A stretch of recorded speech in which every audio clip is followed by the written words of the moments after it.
शालिनी की माँ बचपन में ही दुनिया से चली गई थी और उसके वालिद ने बड़ी मोहब्बत से उसकी परवरिश की। जब वो बड़ी हुई तो कई अच्छे रिश्ते आने लगे और आखिरकार उसकी शादी प्रागनामी नौजवान से तय हो गई। जब शादी की तारीख करीब आई तो आसपास के लोग उसे डराने लगे। सास कभी मां नहीं बन सकती, बस हर वक्त हुक्म चलाएगी। ये बातें सुनकर शालिनी के दिल में खौफ बैठ गया। सास जो बदली नहीं बल्कि मां बन गई।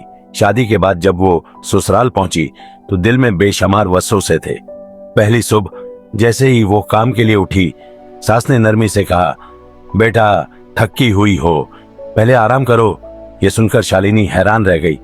क्या वाकई सास ऐसी भी हो सकती है? दिन गुजरते गए और शालिनी की सास उससे बेटियों जैसा बर्ताव करती रही। अगर वो बीमार होती तो उसका ख्याल रखती, अगर घबरा जाती तो हौसला देती।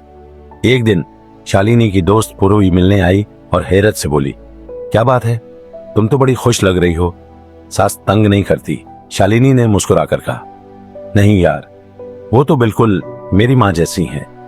पूर्वी ने हंसते हुए कहा, यह शुरुआत है, बाद में देखना कैसे रंग बदलती है। मोहब्बत का इम्तिहान। एक दिन शालिनी की तबीयत खराब हो गई।